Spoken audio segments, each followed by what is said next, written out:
All right. Well, good morning, everyone, and welcome to PPA 660 Organization Theory. It's good to see all of you again. It's been quite a while since I've been able to see you and work with you. So it's nice to see everyone. I hope your time in the program has been going relatively well so far. And you've now made it up to taking organization theory. So you're speeding along very quickly towards 697 and your case studies, and those will be coming up right around the corner. As soon as we finish up this course, then you'll start moving into your two sections of 697 over the summer. So you're moving your way through the program, and I hope it's all going very well for you. My plan this morning is to not keep you here very long. I want to do a quick session and then let you go so that you can go out and enjoy the rest of your weekend. And we'll get into some of our more substantive information for the course in our Zoom session on Monday night. But I really kind of view this first session this morning as just kind of introduce you to the course, go through the course syllabus, make sure everyone's clear and on the same page with what we're doing in the course and the course assignments and why we're doing them. Answer any of those questions and then kind of clear the deck so that when we get together again in Zoom on Monday, we can really get into our substantive material for the course. So let's see, it looks like pretty much everyone's here almost. I know a couple of people won't be here today because they had some work obligations. As always, all of these sessions will be recorded. I'm recording this one, and so all the recordings will then go up onto our course Beachboard site under the content area of the site. And I usually try and get those available the same day as we have class. So I upload them in different types of ways. The way that usually is the quickest and the easiest for you to access is I'll usually take the video, upload it to YouTube, and then include the link into our class. And usually that works pretty well. Okay, let's go through the syllabus. Let's talk about the course and some of the material we'll be covering and some of the assignments that you'll be doing. As we go through the syllabus, when you talk about the course this morning, if you have any questions at all, feel free to flag me down. You can either use your microphone or you can use text chat. I've got my chat open so I can see any questions you may have in chat. But feel free to ask any questions along the way this morning. Our Beachboard site has been available for several weeks now, so I'm assuming most of you have probably gone into the Beachboard site, looked at the material available, including the syllabus, so you've probably already taken a look at the syllabus, but I still think it's instructive for us as a class to go through the syllabus together and highlight some of the major elements of the course, and then also allow you to ask questions. This is a really good forum, if you will, this morning for you to be able to ask those questions you may have about the course or course assignments. I think you're all familiar with me, and again, we haven't really worked together for a while. You've had other instructors in the program up to this point in time. So I'm still the director of the program, still around doing that, and also teaching my full teaching load as a faculty member in the Graduate Center as well. So nothing has really changed there. The only change from previous years for me is I'm doing most of my work virtually now, and so I'm not on campus physically very often.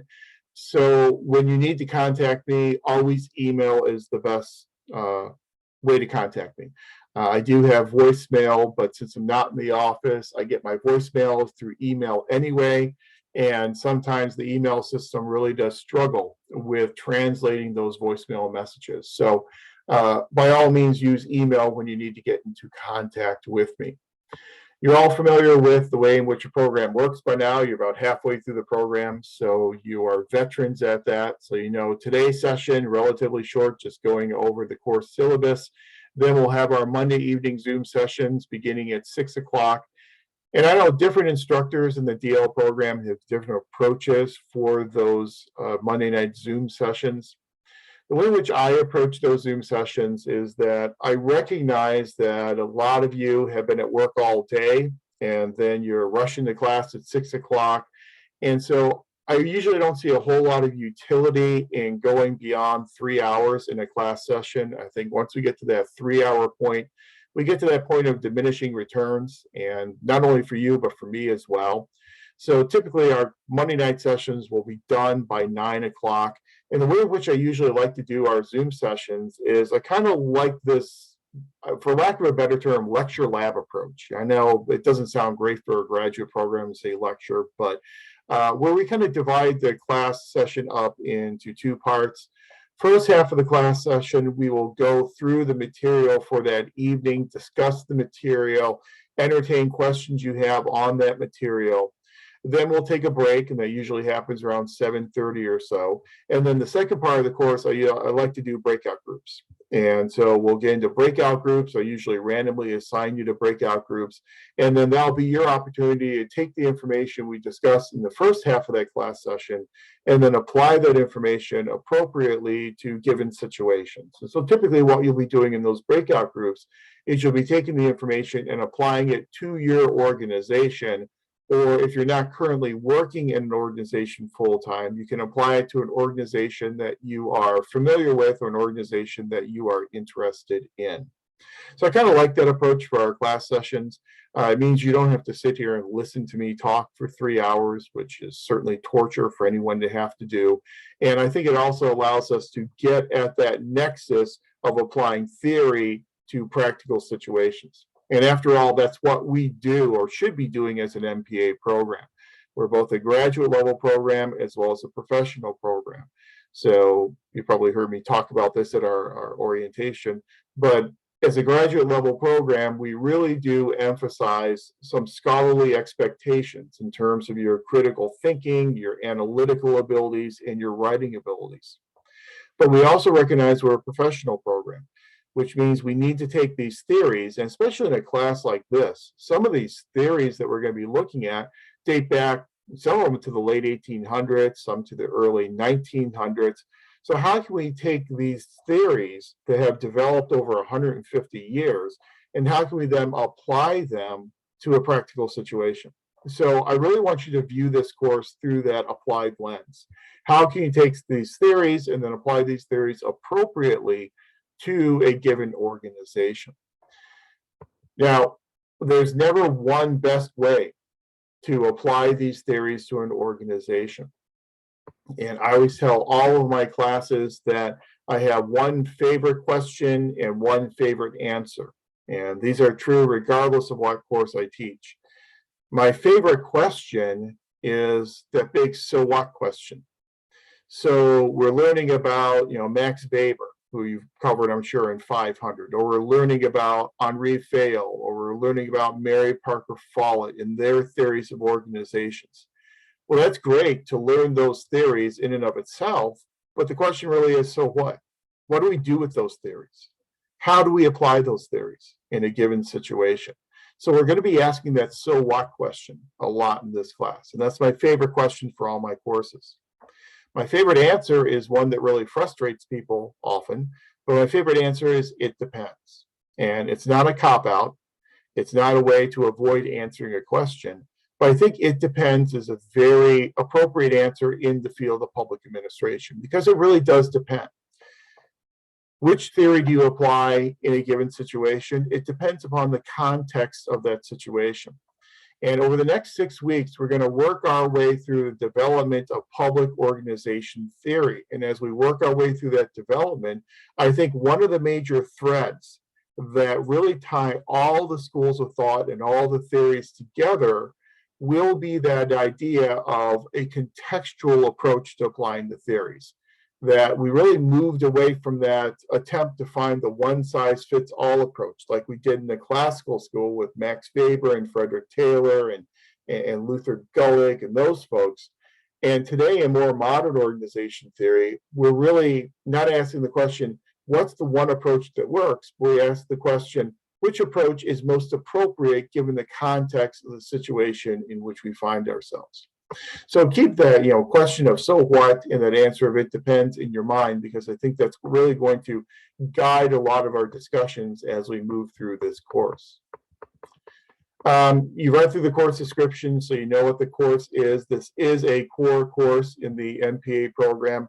So one of the major purposes of this course is to prepare you to then do a good job on the organization theory case study that you'll be working on in PPA 697. So as you know, because you've been in the program for over a year now, over a year, you're familiar with our approach to how we do public affairs education. In that, in this program, we are measuring primarily 5 universal required competencies. We are a NASPA accredited program. And as a NASPA accredited program, we have these 5 competencies that you were introduced to at your orientation last year. Those competencies are to lead and manage in the public interest, to participate in and contribute to the policymaking process, to analyze, synthesize, think critically, solve problems, and make decisions, to articulate a public sector perspective, and to communicate effectively with a diverse workforce and citizenry. And NASPA has recently changed the wording of those a little bit, but you kind of get the idea. Those are our 5 universal required competencies. So in this class, what we are focusing upon is we are focusing primarily on 3 of those competencies. We're going to focus on the first competency of to lead and manage in the public interest. From this course, hopefully you'll learn theories and approaches that will enhance your leadership abilities in your organization. So that's competency number 1. We also then focus on competency number 3, which is to analyze, synthesize, think critically, solve problems, make decisions.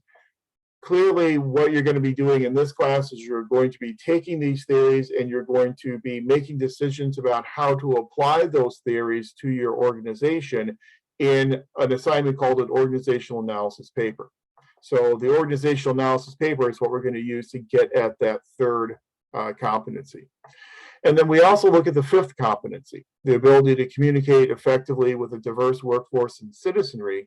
And the way we measure that in this course will be from a written communication perspective, your organizational analysis paper, but also from an oral communications perspective, the presentation of that paper and your findings to your colleagues. And so those are the 3 primary competencies that we're going to be measuring. Our specific learning objectives to summarize and synthesize primary organization theories, accurately apply these theories to your organization, and prepare and present a coherent organizational analysis. So the way in which we have structured our assessment of competencies is we have course-based assessments, which in this course you'll have pre-instructional and the post-instructional assignment. And then we also have programmatic assessments, and that is your organizational analysis, your organization theory case study in PPA 697. So hopefully once you go through the material in this course and you do the assignments in this course, you will then be well prepared to do that organization theory case study once you get to PPA 697, which again is right around the corner. It's the next course that you'll be moving into. Required textbooks. We have 2 of them for this course, and again, you are free to find these online if you would like. The bookstore is kind of hit or miss at times in getting these into stock. They almost always have the classics book, but sometimes the Tompkins one is a little bit difficult at times for them to get their hands on. It can certainly be purchased online and usually at a pretty cheap price as well, because as you'll notice, it does have an older publication date. It is really unusual for me to use a textbook with that old of a publication date. But there are a couple of good reasons why we still use the Tompkins text, Organization Theory and Public Management, as the primary core text for this course. The 2 primary reasons why we are still using it. Number 1 is I think it does a really good job of guiding you chronologically through the development of the organization theory literature. And Tompkins does a really nice job of starting out with Max Weber, your classical theorist, all the way back in the late 1800s, and then working his way through about 150 or more than that years of development of the literature. And I think it's instructive for us to understand the chronology of the development of organization theory literature, because there's a reason why we move from the acceptance of one theory to another. There's a reason why we move from classical theory to neoclassical theories like human relations and human resource management, and then moved on to other more modern theories like systems theory or quality management theory or leadership theory or organization culture theory. Every time we end up getting a new school of thought or a new approach to the literature, that new school of thought usually develops as a rejoinder to a previous school of thought.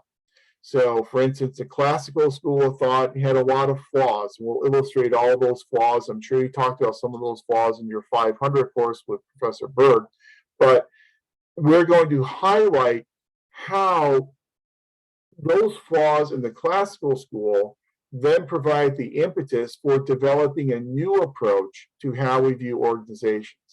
And then how that new school then had flaws that then provide the impetus for the development of a more modern school of organization theory and behavior. So I think that's why it's important to look at these schools of thought in a chronological perspective. Not all textbooks handle it in that chronological perspective. So that's the number one reason why I still like to use the Tompkins text. But number two, the real important reason, most important reason why we use it, is that I think Tompkins does an excellent job of tying the theories together, not only chronologically, but by presenting to us three different frameworks that we can use in comparing theories and schools of thought to one another. And the three main frameworks that he uses, one he calls models of organizational effectiveness. And we'll talk a lot more about this in our class on Monday night. But if you do have the Tompkins textbook, you'll notice on page 28, he presents to you four different models of organizational effectiveness. Rational goal model, a system, open systems model, a human relations model, an internal process model. And as we cover each one of our different schools of thought and theorists, we will place that school of thought or that theorist into at least one of those different models of organizational effectiveness. And so that's a really nice way to tie some of our theories together. So we'll be able to see, well, these two theorists both favor the open systems approach to how we measure the effectiveness of an organization. Maybe these two theorists favor the internal process model of how we measure organizational effectiveness. And as we'll see on Monday night, some of these theories will actually apply to multiple of these different models. So it's not just mutually exclusive that each one represents one model of effectiveness. One theory could actually represent two or three or even four of the models of effectiveness. Then another way in which he ties all these theories and schools of thought together is, again, if you have the textbook, it's on page 32. He then looks at what he calls the mechanisms for coordination and control. And he talks about how do organizations and how does this theory recommend that organizations control work activities, and provides us with a list of different ways in which organizations can coordinate and control work. Things such as what he calls mutual adjustment and direct supervision and standardization. So again, another way in which we can compare these different theories and schools of thought to each other. And then the third framework he provides for us, you'll find on, I think it's page 37, and those are his motivational strategies. And he says, well, let's look at these theories and schools of thought in terms of how they tell us to motivate our employees. So do we motivate our employees by holding them compliant to certain rules and regulations? Do we motivate them by providing them with rewards, like a pay for performance? And so I think those three frameworks, models of organizational effectiveness, methods for coordinating and controlling work, and methods for motivating our employees, I think by looking at those three different frameworks, it allows us to really do a good job of comparing these theories and these schools of thought. So that's another reason why I still like to use the Tompkins textbook, despite its older age.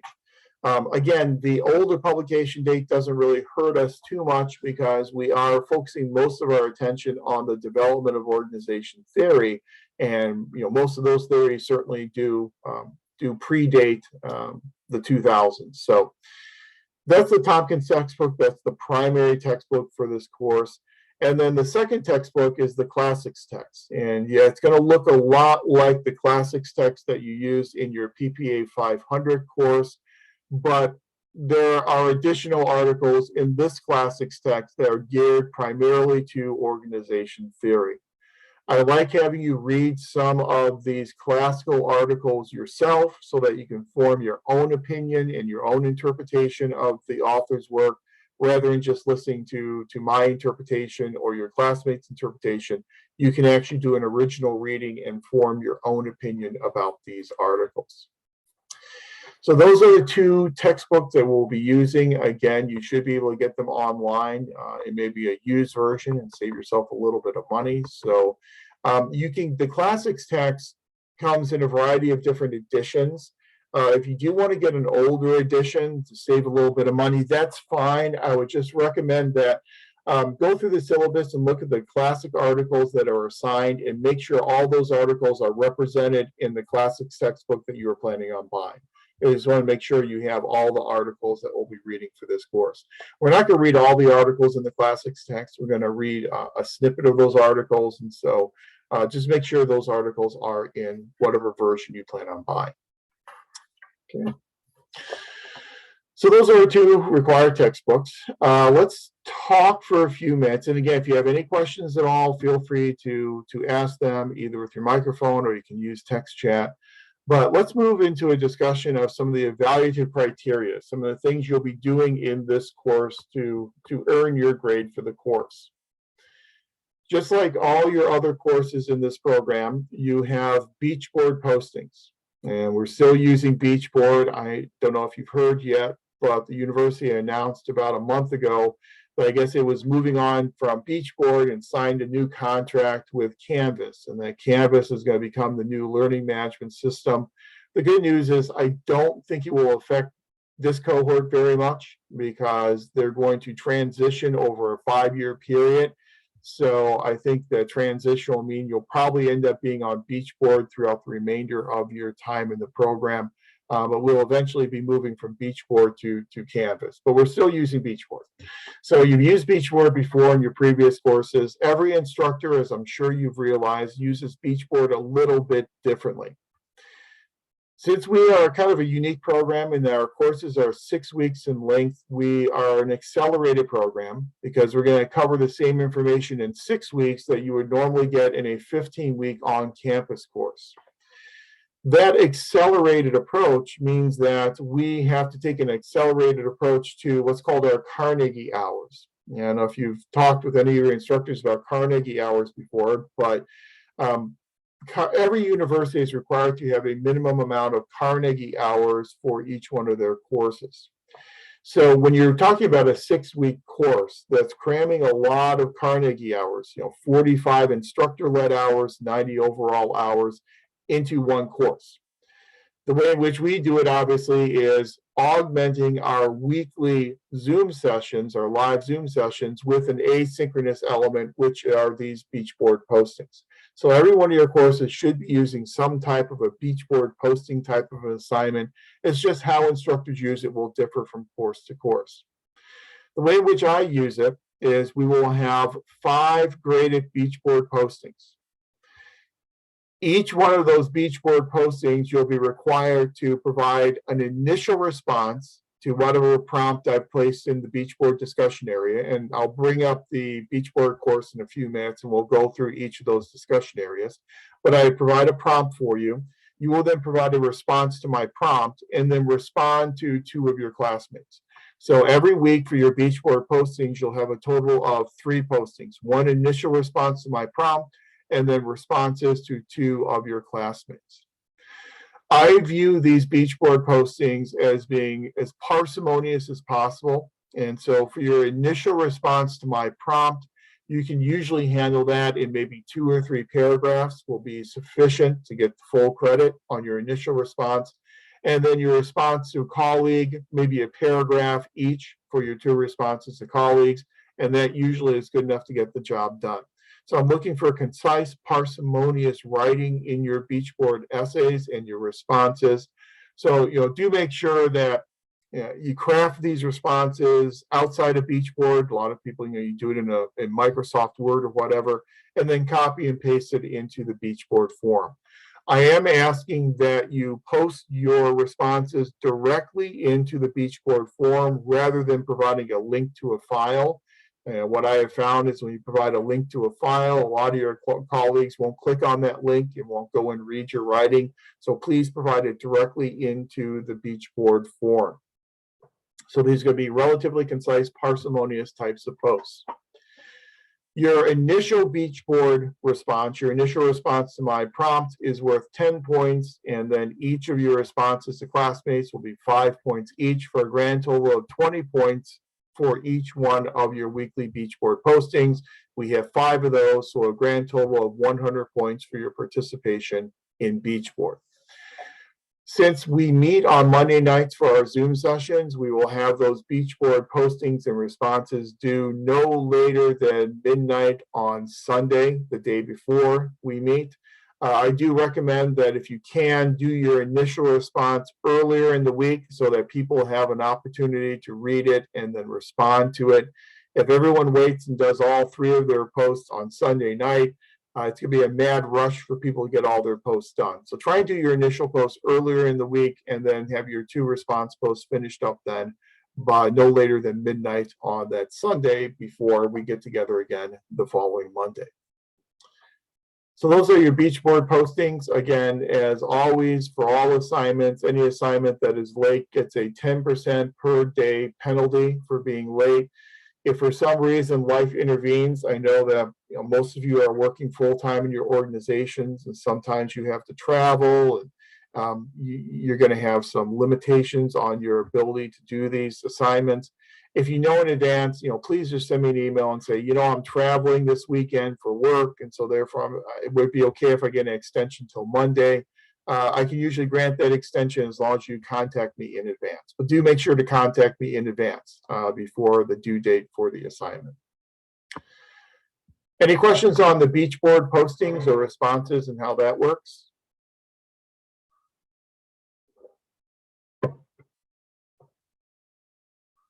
Okay. If we are all good on that, then let's take a look at the next assignment, the organizational analysis paper. Oh, I should mention, before we get to that, your beach board postings, in all of your core courses, you should have something that resembles a pre-instructional and a post-instructional assignment for all your core courses, only for the core courses. Your budgeting course, your HR course, your org theory course here, policy and research methods. For this course, we're going to use those beach board postings as your pre-instructional assignment. So those will be what we consider your pre-instructional assignment. So when you get to turning in your portfolio, which will be next spring, when you turn your portfolio into me, in part 2 of your portfolio, the pre-instructional assignment for 660 will be those 5 beach board essays. So I do recommend strongly that you make sure that you keep a copy of those essays because you're going to lose access to this class sometime in July. Once you start working on your case studies, we may be able to reopen the class for a few weeks, but chances are the class is not going to be, this class will not be available to you once you're putting your portfolio together next April of 2023. So make sure you keep a copy of these beach board postings because they will have to be included in part 2 of your portfolio as the pre-instructional assignments. Then all your core courses then also have a post-instructional. In this course, the post-instructional is the organizational analysis paper. I give you a little brief synopsis of the different sections of the organizational analysis paper here. The primary goal of your pre-instructional, your beach board postings, is to allow you to create your eventual organizational analysis paper. So most of what we do in those beach board postings will then end up contributing to the organizational analysis paper. So it gives you a chance to kind of do these beach board postings, get feedback from me, maybe get feedback from your colleagues, refine the material, and then that material finds its way into your organizational analysis paper. If we scoot down to the bottom of the syllabus, you'll see later on the syllabus, I then spell out all the different elements of the organizational analysis paper. So here we go. So for this organizational analysis paper, what will you be submitting? You'll be submitting obviously a title page, which you do with all of your assignments, probably. And then after your title page, you'll then have an executive summary or an abstract. As you know, in the administrative world, we refer to them as executive summaries. In the academic world, we refer to them as abstracts. Whichever term you're comfortable with, it's fine with me. But your executive summary, your abstract, should be a very brief synopsis of what you are doing in your organizational analysis paper. Now, the purpose of the executive summary or the abstract is to clue your reader into what you did, how you did it, and what you found. They're really good screening devices, especially in the academic world. You don't have time to read all the articles in the world, and so you can read the abstract to see whether or not this article is something you want to put the time into reading, or if the abstract clues you into the fact that it doesn't really apply to your research. So in this executive summary, this abstract, very short, one paragraph. I usually like to see about less than 100 to 200 words, where you tell us what you are doing in the organizational analysis paper. So a synopsis of what you are studying, how you studied it. Then the first major section of the paper is introduction and background to the organization. In this section, you'll provide me with a brief background on your organization, the organization you're using for the paper. Questions such as, how large is the organization? What does the organization do? What's the organization's function? What's the basic hierarchy or organizational structure look like? In this section of the paper, you are teaching me. This is your organization or an organization that you are interested in or familiar with. You know more about the organization than I do, so you're teaching me about your organization in this section of the paper. The next section of the paper we call the illustrative management practices of the organization. This is where you will hearken back to the Tompkins textbook and tell me what model of organizational effectiveness the organization's using: human relations, systems theory, rational goal model, internal process model. Which of those models you see used in that organization and how you know that. You'll talk about their mechanisms for controlling, coordinating activities, and methods for motivation, and give me examples. And so in this section, be sure to provide me with examples to justify why this organization emphasizes a systems model, or why this organization, an example of how this organization is using instrumental rewards like pay or recognition to motivate employees. So you'll be taking those three frameworks from Tompkins and applying them to your organization. In the next section, you'll talk about the classic organization theories and how they relate to your organization. So what aspects of Weber or Taylor or Gulick do you see in your organization? Again, using examples to support your positions. Next section will look at neoclassical organization theories. And so what human relations or human resource theories and theorists do you see at play in your organization? Again, providing examples. Next section, systems theory. What type of system does your organization represent? Is it an open system? Is it a closed system? Chances are your organization is going to be an open system if it's a public or a nonprofit organization.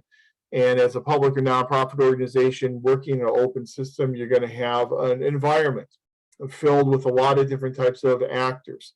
So give me some examples of the different actors in your environment to justify why you consider it to be an open type of system.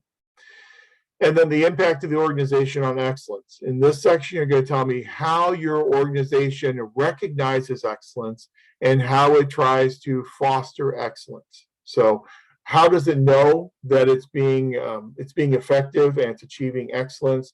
What types of challenges are there that make it difficult for the organization to achieve effectiveness? How does it know, when it's achieved that effectiveness? So your organization and its relationship to excellence and effectiveness. So those are the different components of the organizational analysis paper. Again, we really do favor parsimony in this class as well as in this entire MPA program. So be as parsimonious and concise as you can be. If you are addressing each one of the different elements of the paper, then you're going to be fine. Just make sure that you don't include a lot of additional information. Answer the questions, address the issues, and do it in a very parsimonious and concise fashion.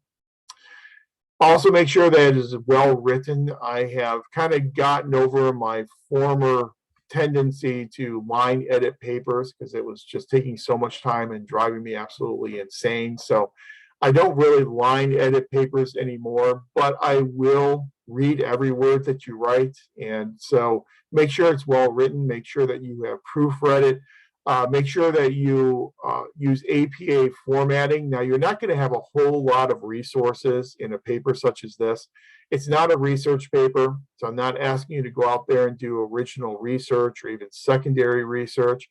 What I'm asking you to do is to apply what you learned in the class to your organization. So you won't have many references at all, but for any references that you do have, for instance, if you're using information from the Tompkins textbook or from one of the classical articles, do make sure to cite that properly in APA formatting. Use your in-text citations. And again, make sure the paper is devoid of typographical or grammatical errors. And that's your organizational analysis paper, and that is your post-instructional assignment for the course. I like this as a post-instructional assignment because I think it does a really nice job of really summarizing everything we've covered in the class and being able to apply all these different concepts and theories to one given organization. I think it does a really nice job of kind of being a synopsis or a microcosm of everything that we've covered throughout our semester together in this course.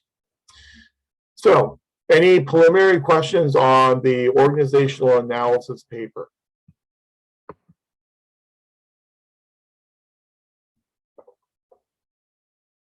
You guys are easy this morning. We're having that organizational analysis paper then due to the Dropbox no later than our last Saturday session, which is May 21st. So it's a due date for the organizational analysis paper. Then, as I said, you'll also be doing a presentation of that paper. And so we have reserved the May 16th session and also the May 21st session, if necessary, for presentations. We'll probably have a little bit of time on May 9th to get started with a few presentations. What I'm asking you to do in the presentation requirement is you will literally present your findings from your organizational analysis paper. Now, I don't want you to read the paper, but what I do want you to do is just prepare a PowerPoint presentation. It doesn't have to be a lot of slides. A few slides are fine. And just kind of tell us what you found for each section of your organizational analysis paper. We're going to make those presentations very informal in nature, so you don't have to worry about dressing or doing any type of formal introductions or anything like that.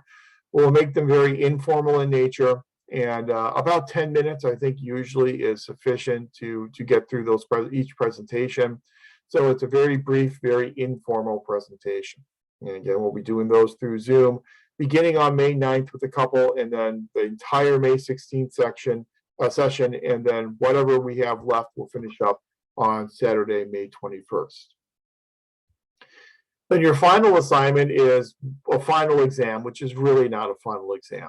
It's already up on the Beachboard site. It's available for you to work on at your leisure anytime between now and May 21st.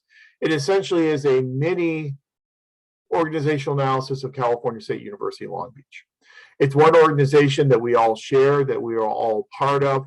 And so in the final exam, I'm asking you to look at California State University, Long Beach, what you know about it as being a student here since last year, what you can glean from the different websites that are maintained by the university, and answer questions such as what classical theories do you see at play at Cal State Long Beach, what neoclassical theories do you see at play, and what type of system, open or closed, you think California State University Long Beach exists in, and provide examples. So it's kind of a little mini organizational analysis of Cal State Long Beach. And again, that's available. You can work on that anytime throughout the semester that you wish. So we call it an exam. It's really not an exam. So those are your assignments. So you have 5 Beachboard postings. Each of those worth 20 points, 10 points for your initial response, 5 points for each response to a classmate, for a grand total of 100 points for the Beachboard postings, 100 points for your post-instructional organizational analysis paper, 100 points for your presentation of that paper, and 100 points for your final exam, your analysis of Cal State Long Beach, for a grand total of 400 points for our 6 weeks together. You're familiar at this point, given your time in the program with the grading scale. You know we don't use pluses or minuses here at Long Beach. Students usually like the fact we don't use pluses and minuses, and faculty, especially in graduate programs, hate the fact that we don't use pluses and minuses, but it is what it is. I've been here for 21 years, and I think over my 21 years, there have been, I think, at least 3 votes where they put it to a vote for both students and faculty as to whether or not they want to adopt pluses and minuses. And every single time, all 3 times, faculty vote overwhelmingly in favor of it. Students vote overwhelmingly opposed to it. There are a lot more students than there are faculty, and so pluses and minuses go down to defeat every time, all 3 times over the past 21 years. So it is what it is. I do have a flexibility rule that I like to apply, and so if you come in at 89% at the end of the class, that's normally a B, but if you have turned everything in on time, you've been in our Monday sessions, you participated in the breakout rooms, you're going to get that extra 1 point bump. So it's a 1 point flexibility rule. However, if you're sitting at 89% and some assignments have come in late, or you haven't participated in our breakout sessions, then that 1% flexibility will not apply. Our course outline, what are we covering and when will we cover it? We know today we're just doing syllabus review and talking about the course. Monday night, we'll get into our material in earnest, and on Monday night, we'll do some of our background material on public organization theory. We'll talk about different ways of studying public organizations. We'll talk about some of the primary differences between how we study public organizations versus how we study private organizations. And then we'll talk about in Chapter 3 of Tompkins, those 3 different frameworks, the models for effectiveness, the methods for coordination and control, as well as the methods for motivating employees. And we'll go through each one of those 3 frameworks and talk about how they work and how we're going to be using them throughout the course. Then the second half of class on Monday, we'll do a breakout group session where we'll look at some of the specific differences between public organizations and private organizations. Then on April 18th, we'll get into our classic organization theorists, and this is where we'll talk about Weber and Taylor and Thale and Gulick. You don't have to worry so much about Smith. We're not going to spend a lot of time on Smith, but definitely read chapters 4 through 6 in Tompkins and read Weber, Taylor, Thale, and Gulick, those classical articles. I'm sure some of those you've already read. I'm sure you've probably done Weber and Taylor at least in your 500 course, so those will be reviews for you. We'll talk about classic organization theory. We'll talk about the similarities that kind of make some of these classic theorists kind of hang together, if you will, and then some of the differences that can differentiate their theories from each other. Then on the 25th, we'll get into neoclassical organization theory, and here we're going to talk primarily about human relations theory and human resource management theory. As you see, we're going to differentiate between those 2.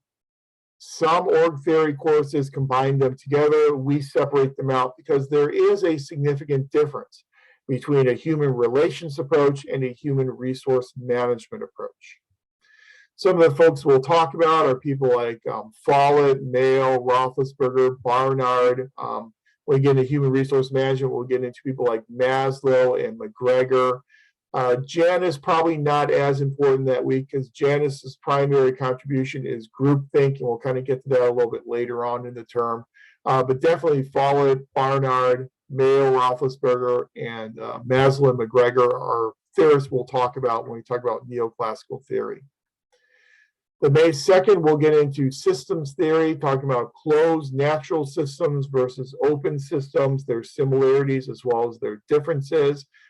Katz and Kahn really is the primary focus that week in terms of open systems theory.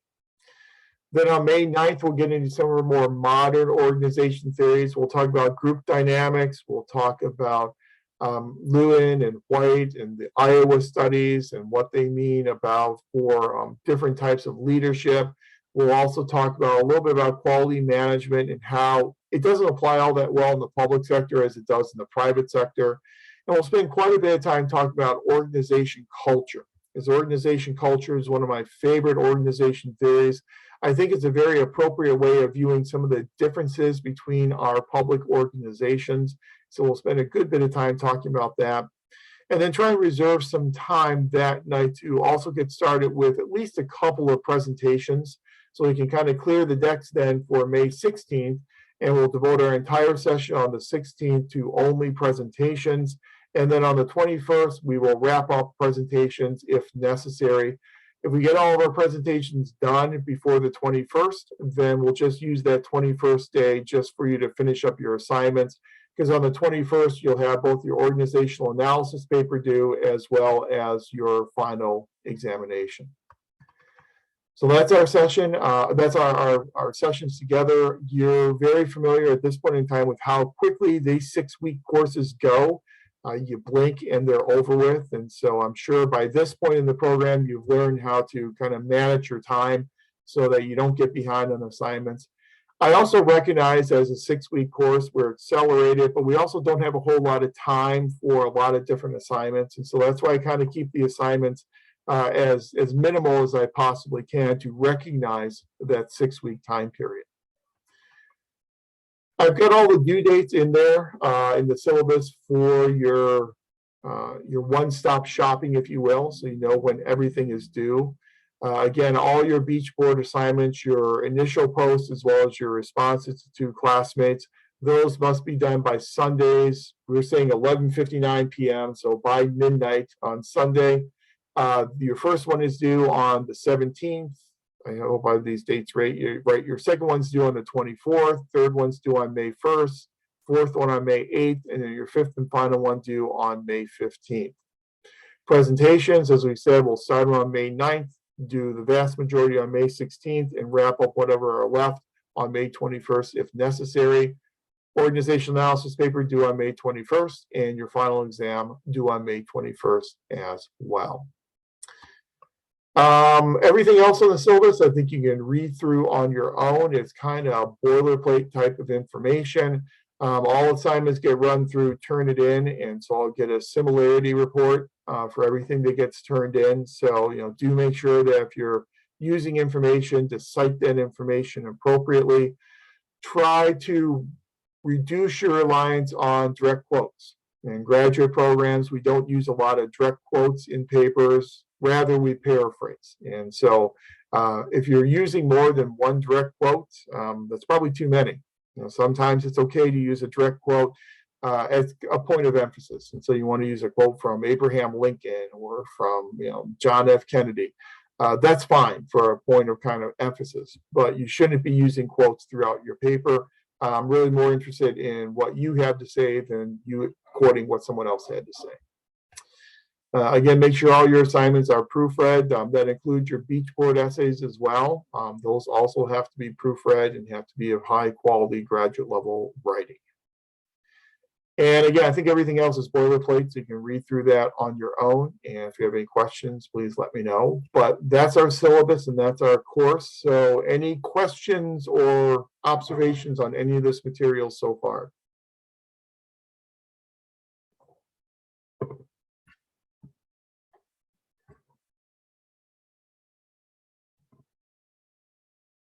Okay.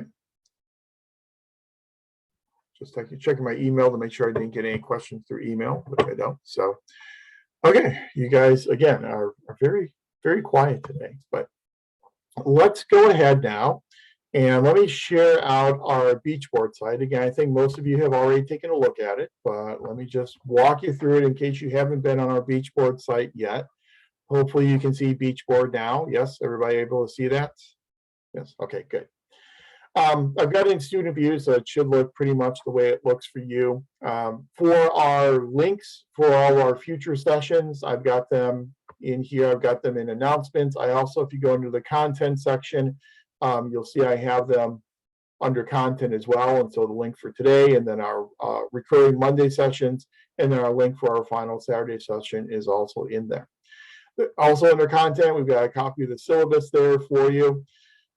Excuse me. Then we also have for each one of our 6 weeks, I'm calling them modules, but I have the PowerPoint slides that we're going to be using in each one of our weekly Zoom sessions. those are available for you as well. As you can see, your final exam is already there. You can work on it anytime you like. All these sessions that we are recording, I'll then place under this link, the Zoom recordings for DLMPA 21, and you'll be able to access those. Usually, again, it takes a while to upload them to YouTube. Well, first, it takes a while for me to convert them. They usually, for a 3-hour class or 2.5-hour class, that's usually going to take probably an hour or so for it to convert. And then to upload it to YouTube will probably take another hour. So usually if our class ends at 9 o'clock, it's probably not going to be available with subtitles until the next morning. So by the next morning, everything will be available. I then, even though I know that you've got another year left in the program, you're not going to be turning your portfolio in for probably another year, the video that I put together on the student learning portfolio process and how you compile and submit your portfolios, I've included that here as well in our course, just so you can take a look at that. And I also have a website that gives you some good tips and tricks for engaging audiences that you can then review in preparation for doing your presentation in the course. So that's where you're going to find most of your resources for the course. As you know, you then submit your assignments through your drop boxes, and we have our drop boxes already set up, the organizational analysis paper and the final exam. Then I also have a Dropbox set up for presentation. So you're not required to, but if you would like to submit your PowerPoint presentation to that Dropbox, you can. The way in which we'll do our presentations, you've probably done this in other courses, is I'll make our session so that you'll have access to share your screen, and then you'll be able to just share your screen directly and lead your presentation. Discussion board 4. So we have 5 different fora, if you will, and each week you'll be doing a different one. So your first one that's due on April 17th is where you talk about the organization you're going to be using for your organizational analysis paper. Now, again, if you're working in an organization, this will probably be the organization you are working in. If you're not currently working in an organization, then you'll use an organization that you are familiar with or an organization that you are interested in. Sometimes people are a little hesitant to identify their organization, because through this organizational analysis paper you're going to be creating, you may be highlighting some weaknesses or some problems in your organization. And so you don't want to share the identity of your organization. That's fine. If you just want to refer to it as, a large organization in Southern California whose primary functions revolve around transportation, that's okay. You don't have to give us the actual name of your organization. That's completely up to you. But in this first speech board posting, you'll identify your organization, either the name or give us a general sense of what the organization is, and then provide an indication of the primary functions, purposes of that organization. So this is where you pick your organization and you tell us a bit about your organization. Then beach board number 2, we're going to compare public and private sector organizations. So select one public or nonprofit and one private sector organization. Identify and discuss 2 similarities between these organizations, and identify and discuss 2 differences between these organizations. So if you're working in a public organization, you'll probably talk about your organization as compared to a corollary private sector organization. If you're working in a private organization, then you just reverse the logic and you'll compare your private organization to a corollary public organization. Those are public-private differences for that week. The beach board number 3, using your organization you're using for your organizational analysis paper. Identify and discuss 2 elements of the organization that reflect Max Weber's ideal bureaucracy, and then 2 elements that reflect Frederick Taylor's scientific management. Beach board number 4, again, using that organization. Identify and discuss how Follett's theories are embodied within your organization. If you do not see any of Mary Parker Follett's theories in your organization, please identify and discuss 2 ways that Follett's theories may be helpful to that organization. Then number 2, identify and discuss which of McGregor's theories, X or Y, were utilized in your organization. In your discussion, again, please provide some examples. So you're applying your neoclassical theories to your organization for beach board 4. And then beach board 5, you're applying systems theory. So again, using your organization, what type of system does your organization represent and why? And please provide examples to support your answer. So as you can see, these beach board posts are all presented to you for the purpose of allowing you to use them to develop your organizational analysis paper. It's kind of this approach known as scaffolding, and I use scaffolding of assignments in all of my courses. Everything should then build to that post-instructional assignment. For our purposes here, the organizational analysis paper. And I think that is pretty much it for our beach board course. Those are all the major parts of it. Again, all your resources you're going to need, you can get under content, submit all your assignments either through the beach board forums for beach board postings or through the relevant drop boxes for the final exam, as well as for the organizational analysis paper. And that's it. That's all the material for the course. I know it's quick. We got through it in an hour. You didn't have a lot of questions, but let me open it up again for any questions you have about any of the course material or what we're doing or why we're doing it. Yeah, Crystal, go ahead. Good morning, Professor. Good morning, everyone. I did have a question on the executive summary for the analysis paper. Is in terms of the organization, is this the organization that we work for, or are we just choosing any organization? Yeah, it's a good question. I'm going to leave it up to you. The vast majority of folks use the organization they're working for because you have the most insight for that organization. So 99.9% use their organization. Perfect. And then in terms of the question, what are you studying and how are you doing it? Are we answering that question from like the 4 models of organizational effectiveness or mechanisms? Is that what you're looking for, more or less? In terms of which question is that again? So it asks, what are you studying and how are you doing it? So the studying, what are you studying? Like what kind of response are you looking in terms of the organization? For the organizational analysis paper? Yes. Oh, for the executive summary. Yeah, for that. Yeah, okay. Yeah, I'll just give me a highlight. So you're going to say, this is an analysis of X organization, and I analyze, the types of classical theories and neoclassical theories used in the organization, as well as the system that the organization represents. The organization is, in an open system, uses classical as well as neoclassical theories, that type of thing. So just a real brief synopsis of what you're doing in the paper. Yeah. Perfect. Thank you so much. Sure. My pleasure. Good questions. Any other questions? This is not your only opportunity, but go ahead. Yeah, this is Denise Solano, and I'm looking at the readings for the classics of organization theory, and you're requiring the 8th edition. Is that correct? You can use any edition that you would like. It's completely up to you. Just make sure that the edition that you're using has the articles that we're going to be covering. Okay, because the 8th edition, I'm noticing that it doesn't have Foyer, Barnard, and Roethlisberger. Yeah, see, every year they kind of change it, and so they drop some articles out and include some other articles. So whatever edition you use, make sure that it does have each one of those classical articles that we're going to be reading. That's why I've kind of listed them by the last name of the author rather than by the number of the articles, so you can do kind of that cross-reference.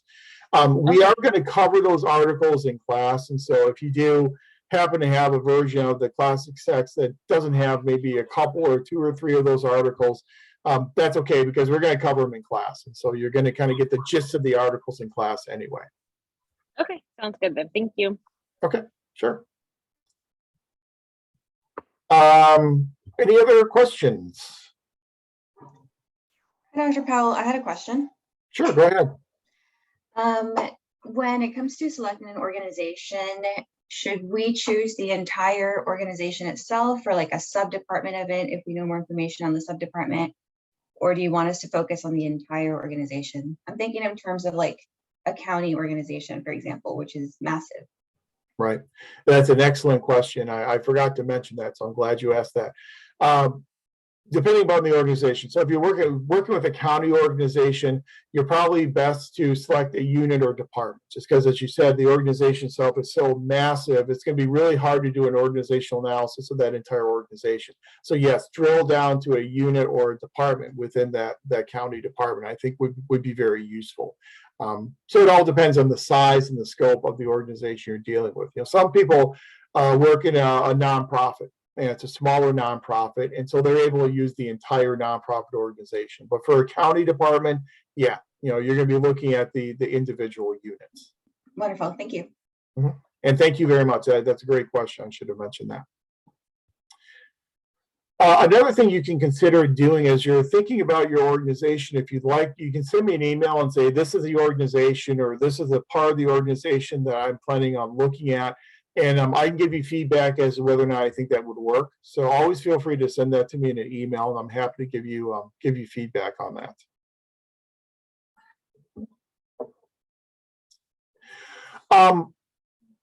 Any other questions that emerge about the course of the syllabus, always feel free to reach out to me, send me an email, or you can always, if something occurs to you over the weekend, you can always ask on Monday, because we'll be together again in about a little bit over 48 hours. And so you can ask me again on Monday.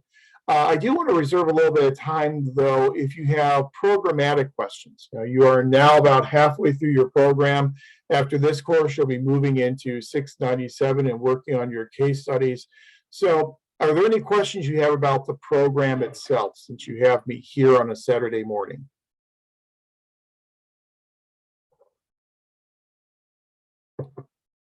I'll just say what I'm planning on doing, since you are moving into 697 as your next quote unquote courses. Your first section of 697, your official instructor of record will be Dr. Butts. For your second section of 697 this year, your official instructor will be me, because in the past I wasn't able to do a section of 697 because I was department chair for about 10 years. And so university has these strange workload types of limitations, and I won't bore you with all the details of the way they do it, but I wasn't able to do 697. Dr. Butts is now our interim chair. I'm took a little bit of a respite from being chair.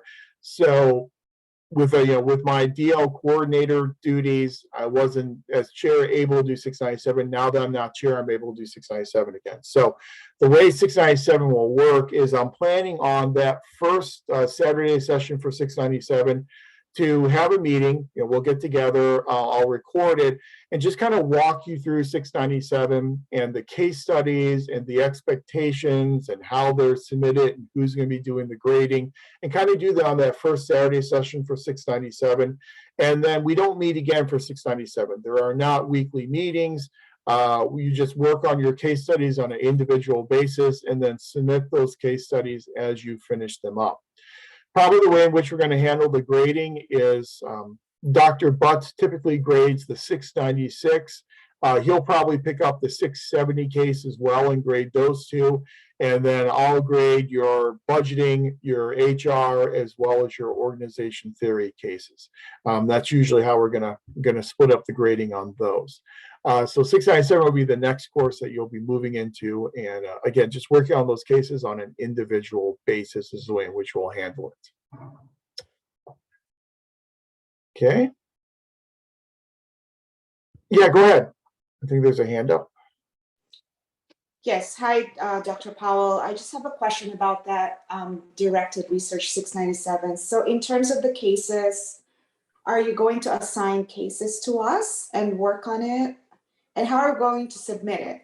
Is it per week or just one, all of those cases compiled and then submit to you?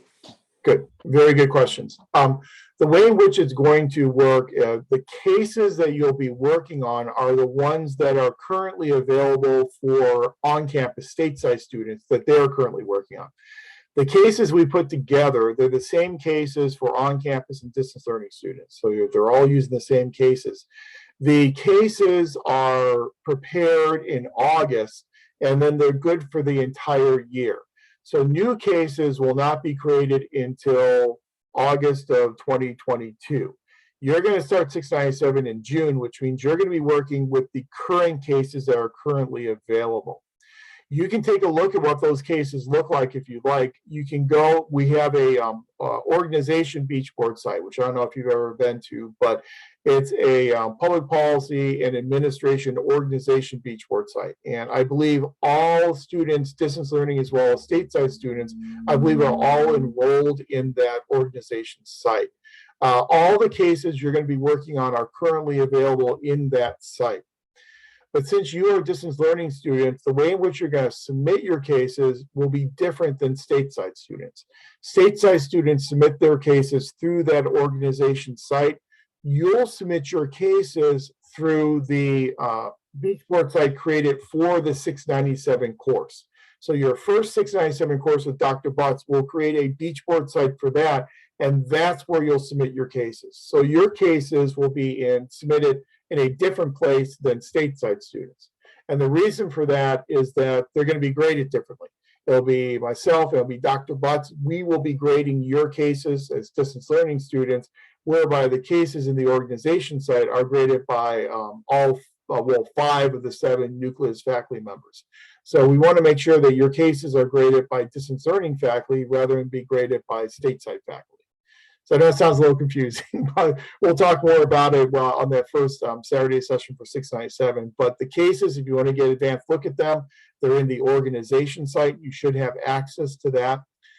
If you don't see it, go through where it says see all my courses and look through that list, and then you can always pin it to your main page.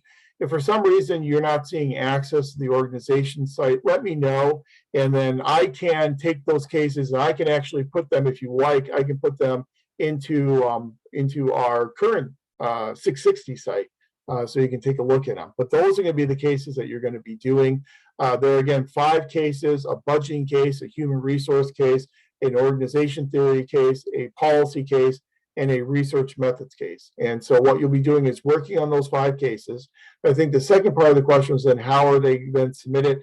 You submit them as you complete them. So don't save them all up and submit them all at once. Submit them as they are completed. You'll submit them to the relevant Dropbox in that PPA 697 beach board site, and then they'll get graded as they come in. Now, you've got those first 2 sections of 697, which I think will run through the beginning of September. You've got that period of time to work on those 5 cases. If you don't get all 5 cases done by the end of that second section of 697, that's fine. That's nothing to worry about. What you'll end up doing is you'll get an RP grade, which is called a report in progress. Report in progress means you're working on your cases, you're making substantial progress, you just haven't completed them yet. RP grades do not count against your GPA. They're just kind of like placeholders.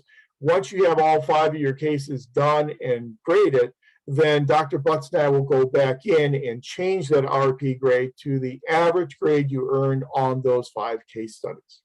So you really have longer than September to get the 5 case studies done.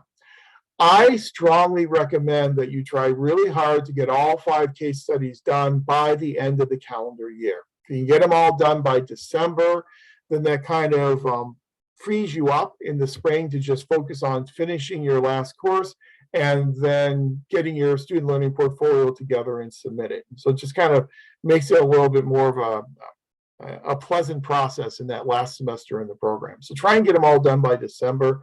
Some folks get all 5 done in those 2 sections of 697 by the beginning of September, and then they're finished with the cases. Some will get them done by December. I really recommend try and get them done by December, though. I think that's the best course of action. So it's kind of a different process than what the stateside students use, because you'll just have Dr. Butts and me. We'll be the only 2 faculty members grading your cases. Does that help?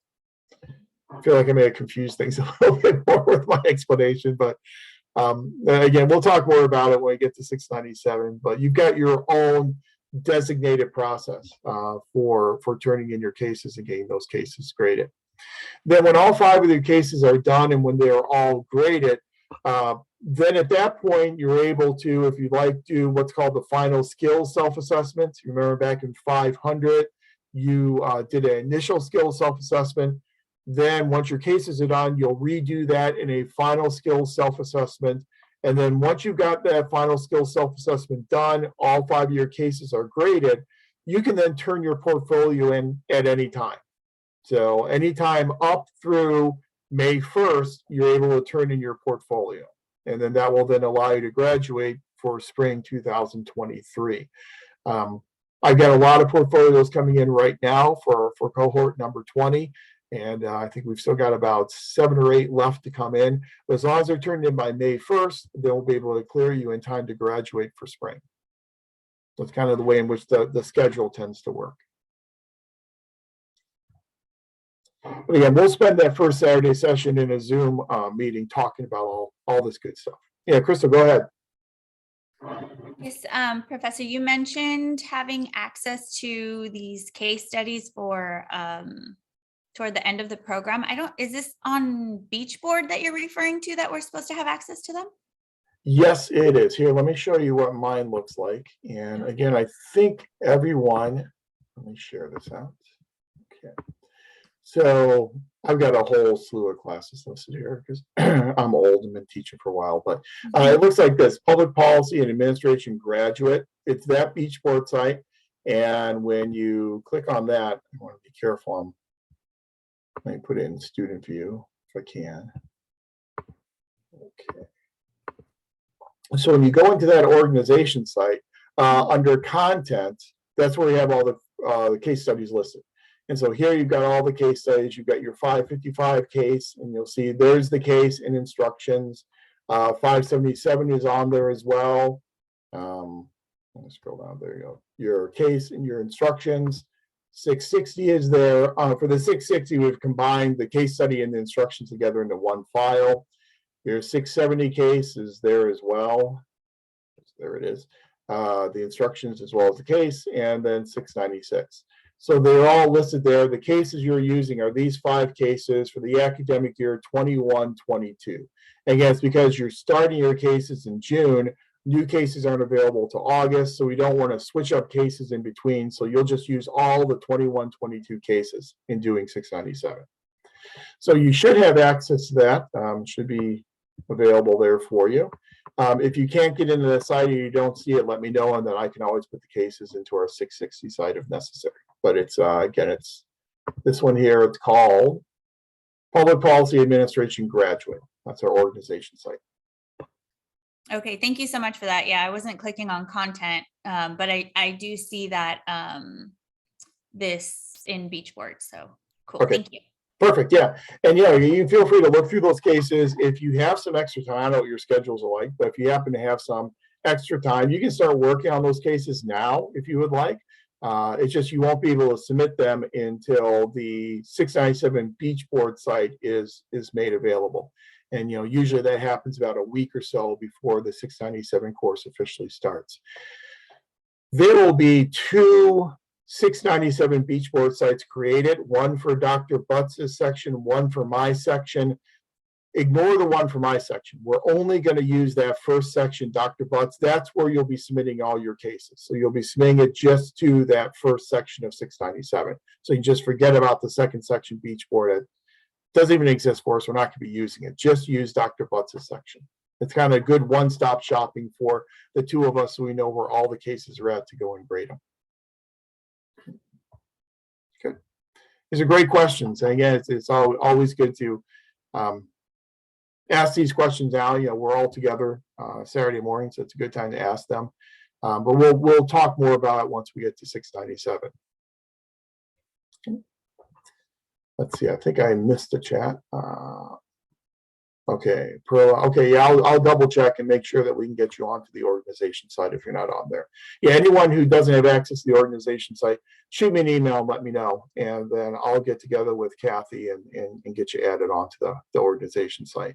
It's supposed to be done automatically, but the way Blackboard is, sometimes things fall through the cracks. So yeah, send me an email just so I'll have a record of it, and I'll contact Kathy and get you added. Okay. Well, it was nice seeing everyone. I look forward to working with all of you over the next 6 weeks. Again, we'll get together again on Monday. And if you have any questions that emerge over the weekend, either email them to me or we can deal with them on Monday before you get started.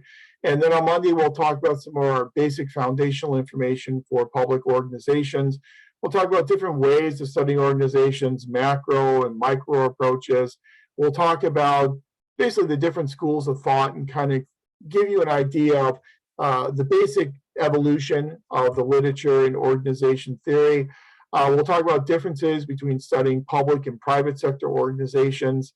And then we'll talk about the 3 frameworks from Tompkins and how we're going to be using those 3 frameworks throughout our course together. Then we'll take a break. And then in the second half of class, we will do our breakout groups. So that's the plan of attack for Monday. Again, nice seeing everyone. And I look forward to seeing you again on Monday. So take care and have a great weekend. Thank you, Professor. Thank you. Bye, Thank you. everyone. Thank you, Professor. Thank Thank you.